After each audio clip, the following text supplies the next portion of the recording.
Hello everyone, আসসালামু আলাইকুম। Welcome back to my channel. সবাই কেমন আছেন? আশা করি সবাই ভালো আছেন।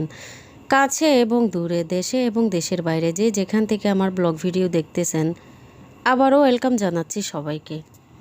সব সময়ের মতো আমি আজও আরও একটি ডেইলি ব্লগ আপনাদের সাথে শেয়ার করতেছি। আশা করি সবাই শেষ পর্যন্ত আমার সাথে থাকবেন। সব সময়ের মতো আমি আজও বলি, যারা যারা এখনও আমার চ্যানেলটিকে সাবস্ক্রাইব করেননি, সাবস্ক্রাইব করে আমার পাশে থাকবেন প্লিজ।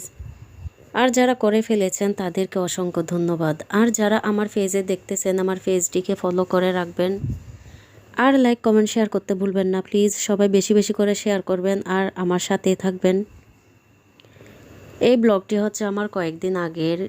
তখন প্রচুর বৃষ্টি হচ্ছিল যখন আমি খিচুড়ি রান্না করতেছি। বৃষ্টির সময় খিচুড়ি খেতে কিন্তু খুবই ভালো লাগে। কার কার বৃষ্টির সময় খিচুড়ি খেতে ভালো লাগে কমেন্টে জানাবেন আর কি। আমার মনে হয় বেশ আর কম সবাই খুবই পছন্দ করে। আজ আমি অন্যভাবে খিচুড়ি রান্না করতেছি, মাখায় রান্না করতেছি আর কি। আমি সব সময় খিচুড়ি রান্না করি হচ্ছে চাল ডাল আগে তেলে ভেজে নিয়ে, পেঁয়াজ সহ অবশ্যই। এবার হচ্ছে অন্যভাবে করার চেষ্টা করছি। অনেক আপুদেরকে দেখি এভাবে মাখায় রান্না করে। আসলে মাখায় রান্না করতে গিয়ে আমি একটু তেল বেশি দিয়ে ফেলছি।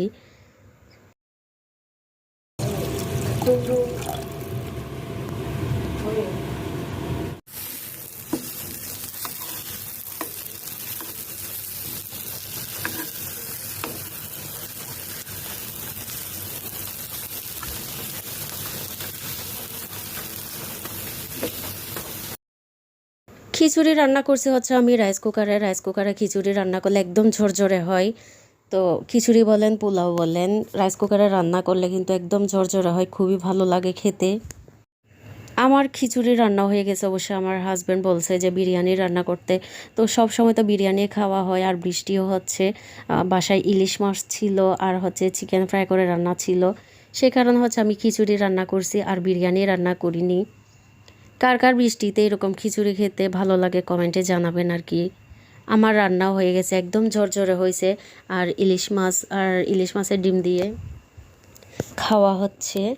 তো আসলে আলু ভর্তাও করছি, আমার আলু ভর্তা দিয়ে খেতে খুবই ভালো লাগে। কার কার কী দিয়ে পছন্দ কমেন্টে জানাবেন আর কি। অনেকে আছে অবশ্যই বেগুন ফ্রাই দিয়েও খেতে পছন্দ করে, খারাপ না, সেটাও ভালো। তো আসলে আজ কিন্তু একটা ভুল করছি, আমি আলু ভর্তা করছি। আমার আলু ভর্তা দিয়ে খেতে খুবই ভালো লাগে খিচুড়ি, সেই জন্য আলু ভর্তা করা হয়েছে। তবে আলু ভর্তাটা আমি খাওয়ার সময় নিতে ভুলে গেছি। খাওয়ার পরেই মনে পড়ছে যে আলু ভর্তা তো খাওয়া হয়নি। তো করার আর কিছুই নাই, যে রাতে খাইছি আর কি। ইলিশ মাছটা ঝাল হওয়ার কারণে আর কাঁচামরিচ খাওয়া হয়নি। কাঁচামরিচ দিয়ে কিন্তু খিচুড়ি খেতে খুবই ভালো লাগে। আর আজ হচ্ছে কোনো ভর্তা হয় নাই, ভর্তা খাওয়া হয় নাই আর কি, এমনি তো করছিলাম। তো আমার খিচুড়ি রান্না কেমন হয়েছে আপনারা কমেন্টে জানাবেন আর কি। আসলে আজ হচ্ছে আমি একটা ভুল করছি, তেল একটু বেশি হওয়াতে আর ঘি অ্যাড করতে পারিনি। আমার পোলাও আর বিরিয়ানি খিচুড়িতে কিন্তু ঘি হলে বেশি ভালো লাগে।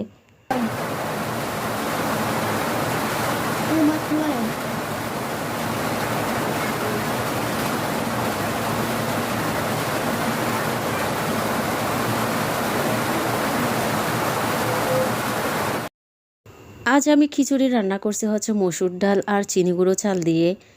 মুগ ডাল দিয়ে করলে কিন্তু ফ্লেভারটা ভালো আসে। আপনাদের কার কোন ডাল দিয়ে খেতে ভালো লাগে কমেন্টে জানাবেন আর কি। আসলে খিচুড়ি রান্না, আমার ফুফির হাতের খিচুড়ি রান্না খুবই মজার হয়। আমার ফুফির থেকে শিখছি এরকম খিচুড়ি রান্নাটা।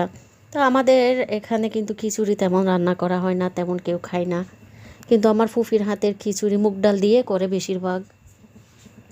এমনি মসুর ডাল দিয়ে কখনো করেনি, খুবই মজার হয়। ওনার শ্বশুরবাড়ির ওইদিকে আসলে খিচুড়ি বেশি খাওয়া হয়, তো তো উনি খুবই ভালো পারে এরকম খিচুড়ি আর চিকেন কষা করে রান্না করে, খুবই মজার হয়। তা আমি অনেকবার ট্রাই করছি কিন্তু ওনার মতো হয় না। ওনার হাতের, এক একজনের হাতের এক এক খাবারই বেস্ট।